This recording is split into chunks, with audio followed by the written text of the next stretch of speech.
Earth, a unique planet, restless and dynamic. Continents shift and clash. Volcanoes erupt. Glaciers grow and recede. Titanic forces that are constantly at work, leaving a trail of geological mysteries behind. None greater than the Sahara Desert, the hottest place on the planet, a deadly wasteland that time forgot. Or so scientists believed, till they unearthed a series of startling clues. The fossils of sea creatures, freshwater shells buried in sand, ancient settlements with human remains.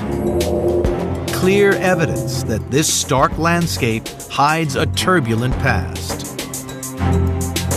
One that would alter the course of human history and provide a dramatic new chapter in the story of how the Earth was made.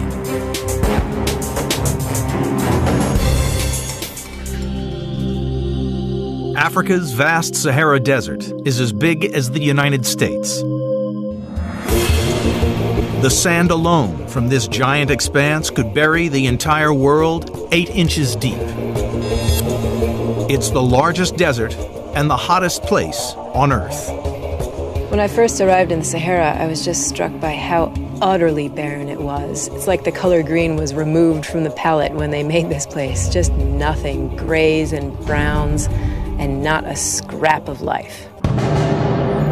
Smith's mission is to unearth evidence of what made the Sahara into the wasteland it is today. Her investigation begins on the desert's far eastern edge, in Egypt. Not in the sands of the Sahara, but in one of the most epic structures ever built by man. The Great Pyramids. The building blocks of this ancient wonder house a remarkable clue to the history of this land, from a time long before the pharaohs even existed. So, taking a closer look at these blocks making up the pyramids, there's actually these gorgeous marine fossils in here. Most obvious are these flat discs up to about 1 inch wide. They're called nummulites, and they're actually single-celled organisms. The name nummulites means little coins in Latin. They are some of the largest single-celled creatures to have ever existed. In ancient times, these blocks were cut from quarries across the country and dragged to the pyramid site. Each block weighed 2.5 tons, and it took 2 million of them and over 20 years to build the Great Pyramid. And incredibly, up to 40% of each building block is made up of the bodies of ancient sea creatures like these. What's even more important about the marine nummulites is that they date back 40 million years, and they only lived in water. It's a piece of evidence that this area, now desert, was once underneath the ocean. You think about the construction of the pyramid, but not necessarily about what it's made of in these gorgeous fossils. The Sahara now is the world's biggest dust bowl. But the tiny nummulites fossils suggest that it was once very different, that perhaps there could have been water in this barren wilderness. Smith heads further inland to investigate this extraordinary idea. She travels to a remote desert valley near where the pyramid stones were quarried. It's called Wadi al-Hitan. Spread out in the sand lie hundreds of fossils, first excavated in 1983. But these are nothing like the tiny nummulites. That's a whale. So here's the backbone, the vertebrae. Here's some ribs, shoulder, part of the front fin, and there are the jaws. This guy definitely did not live in a desert. This incredible fossil is a Dorodon, an ancestor of modern whales, one that died out 36 million years ago. So based on the size of these vertebrae and how much of the animal was here, it was probably about 21 feet long. This guy tells us that we were underwater. We were in the middle of an ocean. Wadi al-Hitan is Arabic for Valley of the Whales.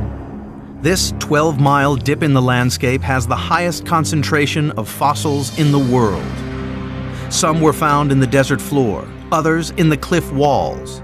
The count so far is 400. Almost all are marine animals. Further evidence that the Sahara was once covered by sea.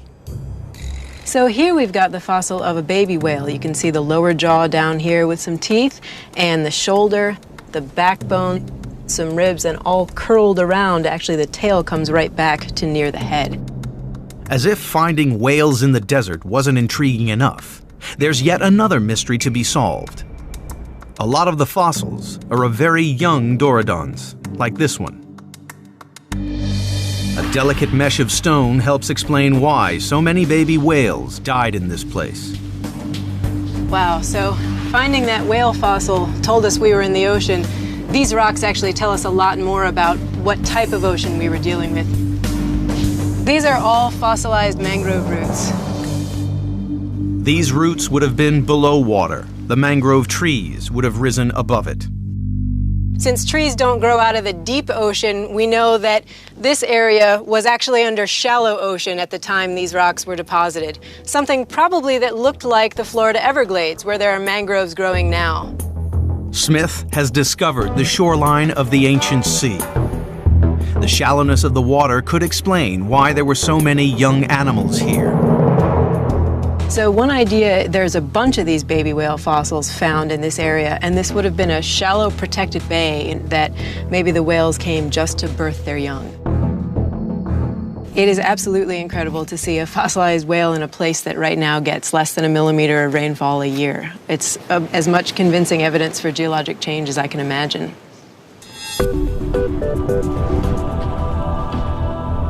The pieces of the puzzle are coming together to reveal the Sahara's watery past. So 40 million years ago, this desert would have been covered in the middle of this valley by a shallow bay, probably a brilliant tropical blue-green color. The shoreline would have been off along the horizon, some mangrove trees in the shallowest parts of it. Inland would have been a vibrant combination of rainforest and swampland. The whales would have been drawn to this ancient shore because of the plentiful supply of food. But their ocean is about to vanish. Marine fossils found in Europe and Africa are evidence that this ocean stretched almost halfway around the world and connected Asia to the Atlantic. It's called the Teth Sea, and much of the Sahara was submerged under it. The mystery is how and when this lush water world turned into the barren wasteland we see today.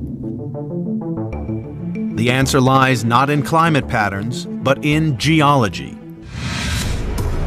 The entire African continent is underpinned by a giant piece of the Earth's crust. It's called a tectonic plate, and 40 million years ago, in what is known as the Eocene Age, it was on the move. So at Wadi al-Hitan, we have whales swimming around in this Eocene Ocean. All the while, the African plate is moving to the north. Africa collides with Europe, closing the Teth Sea. But the African plate keeps moving. So we uplifted the northern part of Africa, and so the Teth Sea recedes. And we've got this whole area of North Africa now emerged. It's out on land. The whales of Wadi al-Hitan are cut off and trapped in smaller and smaller pools of water. The deadly Sahara has claimed its first victims. In the quest to discover the history of the vast Sahara Desert, geologists have so far uncovered 2 important clues. Sea fossils in the Great Pyramids of Egypt show these building blocks were once underwater. Whale bones reveal that a sea submerged much of the Sahara 37 million years ago. As the forces of plate tectonics pushed the Sahara out from under the sea, it created a tropical swamp. In order to figure out what made it into the wasteland visible today, scientists have to pinpoint the moment of its birth. But the clues to this mystery turn out to be hidden in the last place anyone expected. 20 million years ago, the Sahara Desert was a lush tropical swamp. Geologists are now piecing together the story of the next 20 million years. Today, the Sahara lies in what is known as the Desert Belt, a region of dry air north of the equator. Here, strong winds clear the sky of clouds and dry out the land below. It stretches through the Gobi Desert in China and across the deserts of the southwestern United States. The Sahara is the largest, and yet geologists know next to nothing about when it was created. What we have are just these little bits and pieces, these snapshots of what the Sahara was like, because the wind blows away a lot of our record, and what isn't blown away is often covered by sand, so it's kind of hard to find the rocks we need to tell the story we're trying to tell. One of the few places that shelters a clue to the Sahara's birth is the White Desert. In this hauntingly beautiful site, dramatic shapes have been sculpted out of rock. Oh, this is great. It's got that mushroom shape. These structures are called yardangs, and they are a kind of hourglass that could help measure the age of the desert. This rock is another piece of evidence that this desert was once under the ocean. It's actually a chalk made up of billions of little marine microorganisms. These chalks are actually really easy to erode, so that's one reason things are so beautifully sculpted by the wind. But the wind is a brutal creator. It picks up sand and hurls it at the yardang. When wind scours or sandblasts the rocks, this is the characteristic shape that we get, this mushroom shape, narrower in the middle. That's because the wind goes faster as you move up from the ground, so it can erode harder, but it has less sand in it since it picks up the sand from the ground. So where we get the most erosion, where the rock is narrowest, is where we have the best mix of fast wind and the most sand. 40 million years ago, the top of the yardangs formed part of the solid sea floor. But the wind picked up once the Sahara turned to desert, and the process of carving out these shapes began.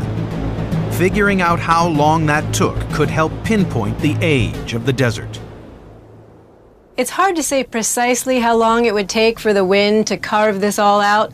Something like this, about 15 feet high, soft rock, you're looking at maybe only tens to a few hundreds of thousands of years. But to carve out the whole Oasis Depression, you've got to need at least 1 million years. But geologists suspect the Sahara is older than 1 million years. In their search for a more accurate date, they next turn to its most iconic feature: sand dunes. Here in the Sahara, sandstorms kick up that can last for 4 days. The sand is hurled across the terrain. Over hundreds of thousands of years, it accumulates into dunes that can tower 50 stories high. Perhaps these mountains of sand hold the secret of the desert's great age. As soon as the climate becomes arid, you can start building dunes. And if we want to know how long that took, we can try and date the dunes themselves, but that's really hard. What's hard is that these dunes are constantly shifting. The wind that builds them also blows them away, moving them an average of 50 feet a year. To get a precise age for the desert, scientists need to follow the sand to the end of its journey. Coarse sand travels slowly and doesn't go all that far, but the finer particles will actually travel further. And so dust-sized particles actually can get carried out into the Atlantic. The Sahara is the largest source of dust on the planet. 500 million tons of it ends up in the Atlantic every year. Some of it reaches as far as Florida and creates spectacular red sunsets. But much of it settles on the ocean floor, a treasure trove of information about the Sahara's past. What's wonderful about working with the ocean sediments is that they capture everything. They're this very faithful recorder of the sediments that are raining down from the surface.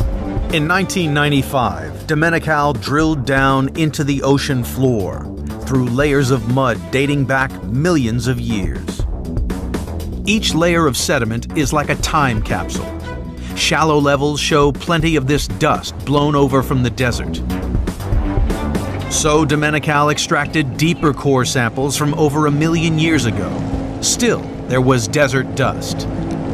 Finally, he dug down to a layer that was laid down 3 million years ago, and there, the dust finally stopped. It had taken a voyage to the ocean floor to uncover the turning point from humid tropical landscape into searing desert. That's a pretty amazing change. You don't think of something as large and expansive and fixed as the Saharan Desert as being something capable of such profound changes. And yet this is what the geologic record was telling us. Domenical had finally solved the riddle of the sands. The Sahara has been a desert wasteland for 3 million years. In the search to discover the age of the Sahara, geologists have unearthed 2 startling clues. Yardangs show that wind-blown sand has been blasting across the desert for at least 1 million years. Deep-sea cores give a more exact date. The Sahara first turned from swamp to sand 3 million years ago. From that moment on, the Sahara became the searing wasteland we see today. It seemed that geology alone could explain the creation of the world's largest desert. Then, a new radar fitted to the space shuttle revealed a striking clue that the desert once harbored a slash of green across its burning sands. Booster ignition and liftoff. In 1981, the space shuttle made a surprising discovery. Using a new type of radar, NASA took a 30-mile wide scan of the Sahara Desert. The radar pierced the sand to a depth of 16 feet and revealed what looked like a hidden network of ancient waterways crisscrossing the desert. This finding stumped scientists. 3 million years ago, the Sahara turned from rainforest into desert. Now it seemed that it had been home to a lot of water at some point in the following 3 million years. Researchers followed the NASA images north into Tunisia, to the edge of a deep depression in the Sahara, the site of their first clue. This is what we're looking for. Got some quite intact shells here. This deposit is largely composed of intact shells. And these are not shells from the ocean. So here we have half of a Cadastroderma glaucum shell, which is a clear sign of a freshwater lake. This is just one example of what must be millions of shells. We must be somewhere near the shoreline of the lake here. Further shell deposits revealed that this lake was giant, about the size of West Virginia. But the shells provide even more remarkable evidence: the date when this lake existed. Carbon dating puts them at 90,000 years old and leads to one conclusion. To have all these shells here, we must have had a lot of rain falling in the vicinity of this lake and a green Sahara. Scientists fanned out across the Sahara to investigate other satellite images. They searched for any dips in its landscape that looked like they once held a body of fresh water. So what was really exciting for me about those radar images that were produced by NASA, we can link this to the GPS, and we're finding evidence of lakes throughout the desert. And some of these lakes are massive. 3 different lake locations were confirmed by the presence of freshwater shells. The series of ancient lakes were so large, they've been dubbed mega lakes. So this is the far shore of the mega lake. And there's just one of many lakes across the Green Sahara. When Drake added up the evidence of all the lake locations, he uncovered an astonishing fact. Okay, so if this is North Africa here, and this is the edge of the Sahara Desert, So we're here in Tunisia with a mega lake here, and we know there's another mega lake here in southern Libya, an even larger one here in Chad. If they all meet their maximum size, they would have covered 10% of the Sahara. That would have made them 3 times larger than the Great Lakes. What is now the biggest desert on Earth was once home to some of the planet's largest bodies of fresh water. Sudden changes in climate have been connected to everything from volcanic activity to meteors hitting the Earth.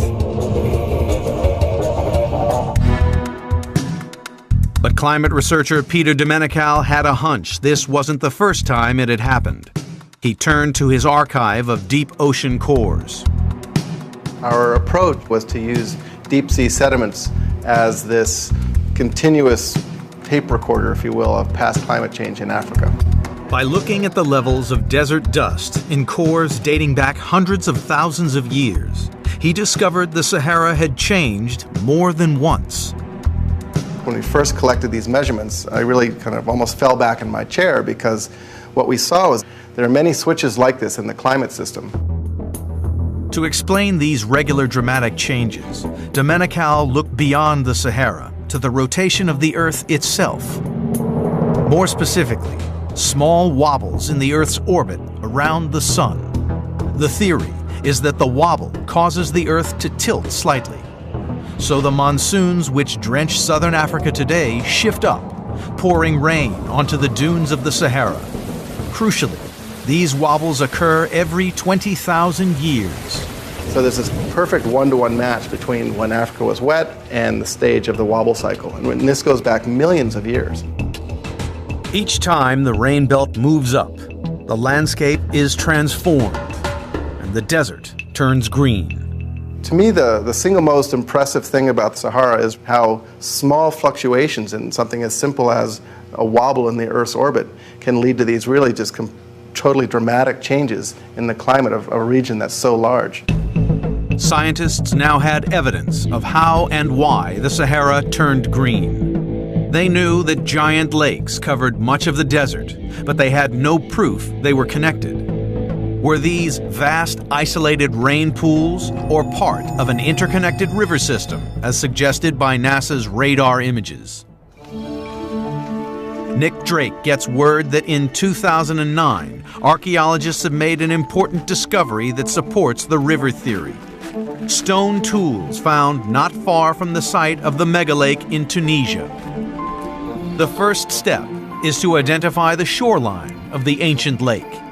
Ah, now looks good. So, we've got some freshwater mollusks. These tiny shells are a good sign of the lake. Now he searches for what may have been drinking the water when the megalake existed. We have what looks like a part of a jawbone of a small herbivore. You can see 3 teeth running along there. Some sort of gazelle. So animals must have existed here in the desert when it was green. Okay, so we've got a stone tool here. It's become blunted, and they've retouched it with a lot of very fine flakes off the edge. The fact that we've got stone tools and we've got dead animals suggests hunting, and this was the animal that had been hunted. And then we've got water, so people sitting around a water hole waiting for animals to come to drink, and then killing them, eating them, leaving them behind. It's an important find. A Stone Age tool shows people lived on the shore of this ancient lake. And 90,000 years ago was a turning point, not just in the story of the Sahara, but in the history of humanity itself. We are all descended from one group of people in East Africa, the birthplace of humankind. Sometime between 80 and 120,000 years ago, modern humans started the long journey out of Africa. No one knows for certain what route they took. The prevailing view is that the Sahara was impassable, so humans left East Africa and traveled to the coast, then crossed a land bridge into the Arabian Peninsula. But Drake suspects that if the megalakes were fed by a river system, it would have created a green corridor across the burning sands. So our ancestors could have followed these river systems, gone round the lakes, followed the next river system, round the next lake, and the next river system and the last lake, and then they've been in North Africa, and it would be simple for them to just move out. The lake is a good story. The rivers plus the lake is a very concrete story. To find proof of his theory, Drake heads to one of the few areas in the desert where water still flows, an oasis. He finds a small spring that shelters a valuable clue. Caught some. Great. Cichlid fish. Nearly all cichlid fish are found south of the Sahara Desert. This particular type of cichlid is the only example north of the Sahara Desert. This cichlid bears a strong resemblance to its closest relative that lives in Lake Tanganyika. But this lake is almost 3,000 miles away on the other side of the Sahara.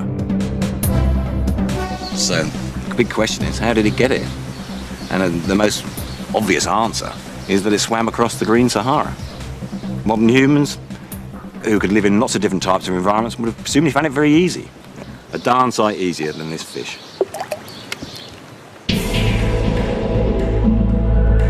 These rivers and lakes were not to last. The door slammed shut on the green corridor. But scientists now know that the Earth's wobble makes the Sahara like a pendulum. It goes from wet to dry every 20,000 years, like clockwork.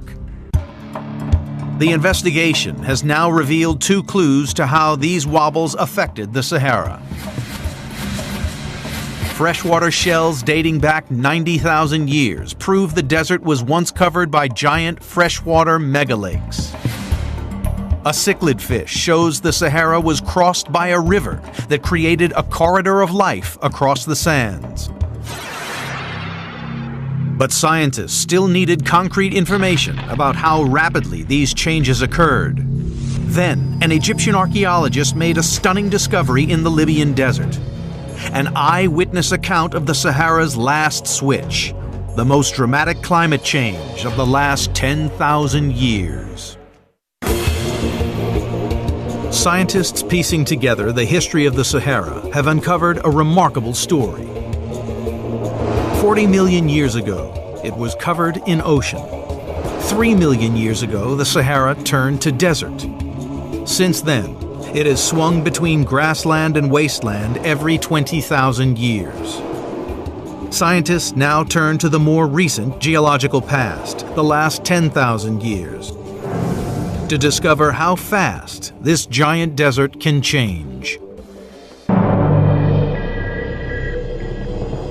Investigators head to a valley deep in the Libyan desert. The first clue to unraveling the mystery is a small circle of stones. This is essentially the foundation of a hut.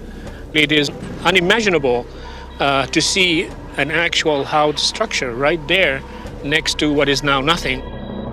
Hassan's discovery is striking evidence of human habitation.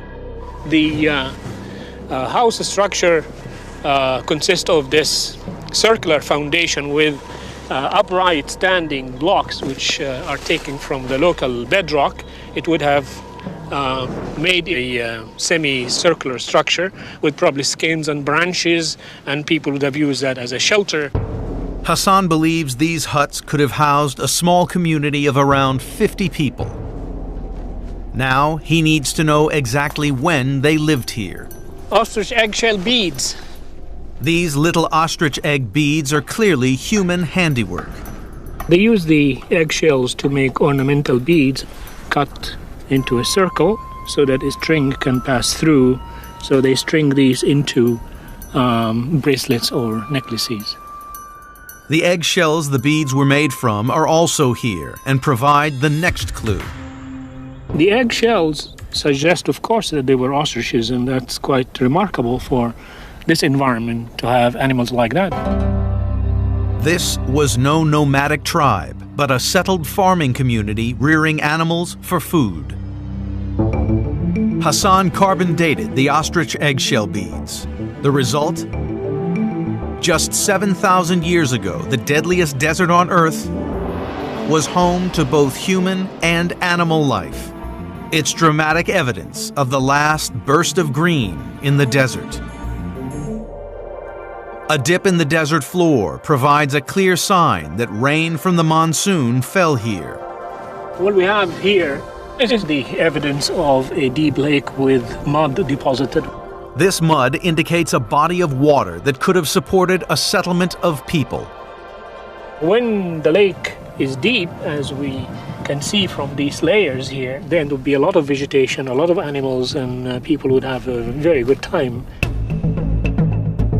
At sites all across the Sahara, scientists have excavated similar evidence of life. The remains of elephants and gazelles, hippos and crocodiles. Remarkable cave paintings even show people swimming. Elsewhere, human bones have been found, carefully buried in what were lakeside graveyards. Analysis of these bones reveals they date from between 10,000 and 6,000 years ago. The question now for scientists was how quickly the Sahara changed from bountiful back to bone dry. Earlier, deep-sea cores had provided evidence of the moment the Sahara first turned to desert 3 million years ago, and of how, since then, a wobble in the Earth's axis has made it swing like a pendulum between desert and grassland. Now, climate researcher Peter Domenical's on the hunt for the Sahara's last switch from green to desert, one that occurred in the last 10,000 years. To a geologist, opening this core is like a portal back in time. Wow, that's amazing. It's much, much redder in the upper part of the core. Laid down flat, every quarter inch of sediment in the core represents 200 years. The color difference in the sediment is subtle, but to a practiced eye, it's a big clue. When we split this core, what is surprising about it is that we see this really impressive color change, and it goes from this sort of darker green-brown color in this section of the core, which comes from the clay minerals that make up the deep-sea sediments. This bright red sediment actually comes from the wind-blown dust that's coming off the Saharan desert. As you move along this core, you can see this color maintains itself further up and up in the core. So right now we're about 7,000 or 8,000 years ago. Boom, here is the drying of the Sahara. You can put your finger on it in this core right here at 5,500 years ago. Crucially, the proximity of these two layers reveals how quickly the switch happened. The transition from a very well-watered, wet Sahara that was completely vegetated to one that was much, much drier, that climate transition in this core occurred within 1 or 2 centuries. Scientists knew that the Sahara was an ever-changing environment. Now, for the first time, they had a sense of just how fast it changed. As the Earth wobble shifted the rain belt away, the return to desert was swift and deadly. These transitions would have happened almost on a generational timescale, that one generation after the next would have realized that where they're living is no longer sustainable. High above the ruins of the lake settlement, Fakhri Hassan has discovered a cave he believes was important to the Saharan people during this sudden change in climate. Perhaps it holds eyewitness clues to what happened. When I first came into the cave, the sand was as high as this level, and I had to crawl in because the sand had covered the whole area. Well, this wind-blown sand cannot form when the desert is green. Buried in the sand was the first clue, some perfectly preserved animal droppings. So these animal droppings don't only tell us about the climate at the time, but they also are excellent materials for radiocarbon dating, which allow us to date the final event of the drying of Sahara. These goat droppings, covered in sand, reveal a time when a farming community was overwhelmed by desert. Hidden in the back of the cave is a clue that confirms people sought shelter here.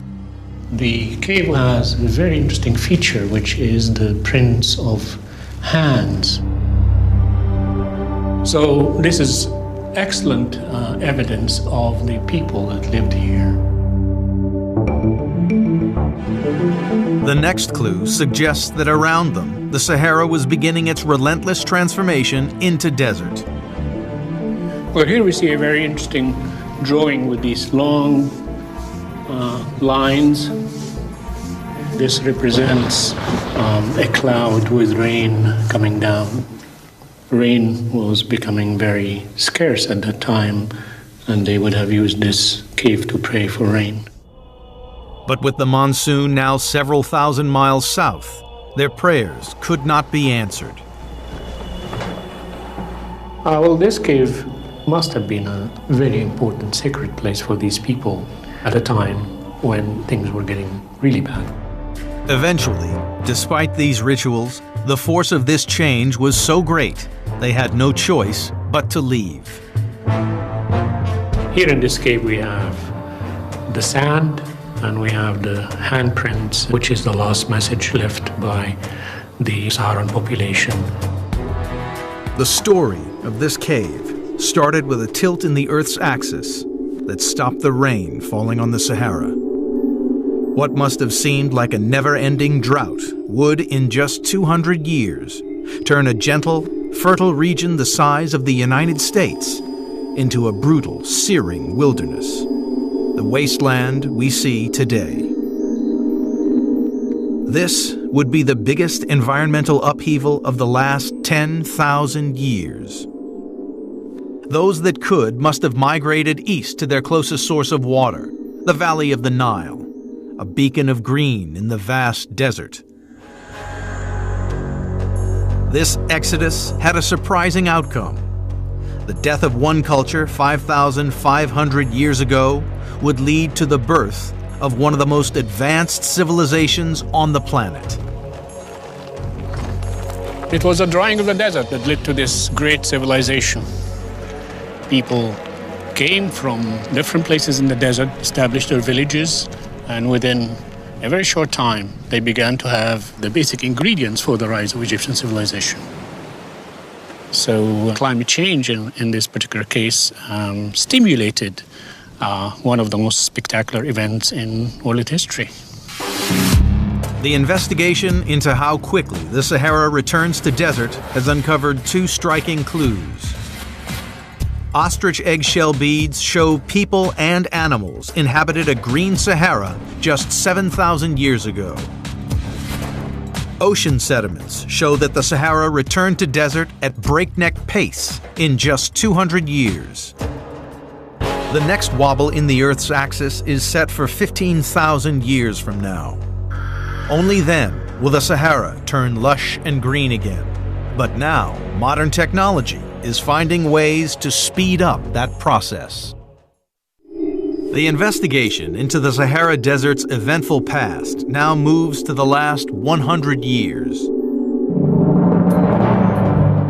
In 1956, French prospectors discovered vast reserves of oil in the Sahara.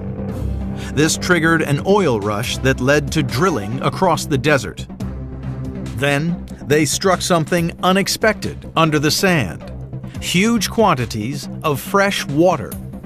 It seemed the Sahara had another secret to reveal.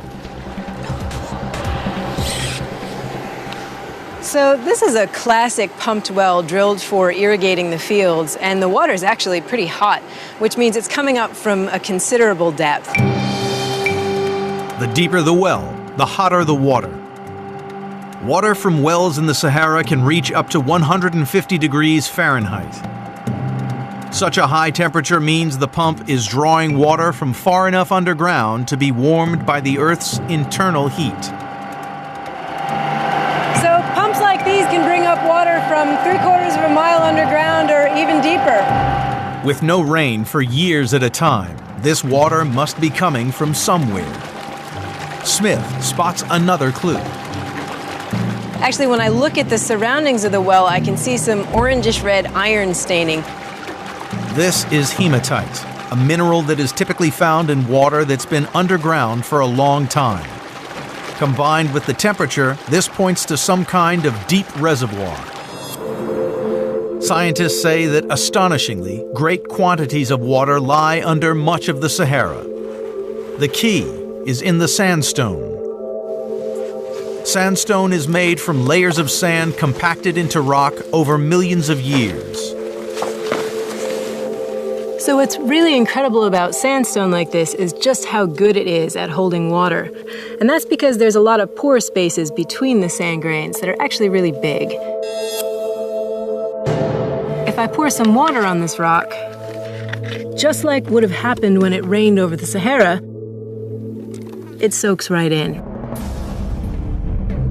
Scientists now know that every 20,000 years, a wobble in the Earth's orbit shifts the monsoon north, so rain pours down onto the desert.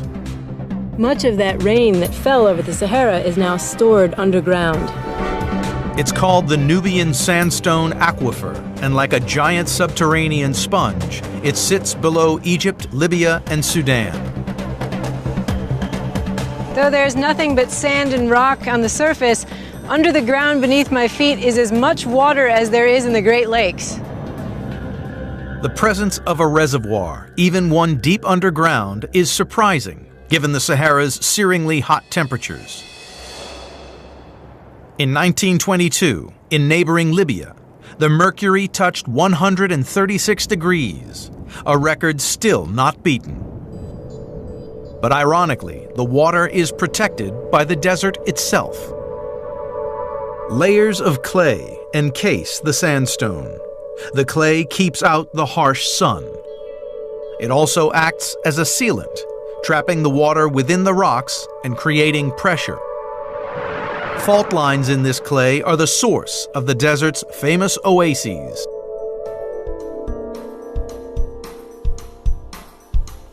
So this is a natural spring where water is coming up from the Nubian Aquifer under its own pressure. This is actually fossil water. It's been dated to be up to 1 million years old. This reserve of water is a legacy of the Sahara's lush green past, the remains of its giant lakes and rivers. And this is just one aquifer. Scientists are now using ground-penetrating radar to locate and map other aquifers across the Sahara. They hold the promise of even more fresh water. This new technology offers hope that the desert may once more turn green, reclaimed for agriculture and farming. If all goes to plan, eventually there will be 200 wells here. But drilling could prove a short-term solution. This is fossil groundwater. It's not being renewed. So eventually, you're going to run out. Water that supported prehistoric occupants in the area and accumulated over 1 million years is potentially going to be gone in less than 100. Once the underground water dries up, the desert will have to wait another 15,000 years before once more the Earth's wobble turns it green again. The mystery of what created and changed the Sahara Desert has revealed a turbulent past. Whale bones in the desert show that 40 million years ago, the Sahara was a seabed. Deep ocean cores containing windblown sand reveal the date it dried up, 3 million years ago. Freshwater shells show that 90,000 years ago, a wobble in the Earth's axis created giant lakes and rivers and turned the Sahara green every 20,000 years. Ostrich eggshell beads indicate that just 7,000 years ago, the Sahara enjoyed its final burst of life before returning to desert. The secrets of the Sahara have finally been revealed.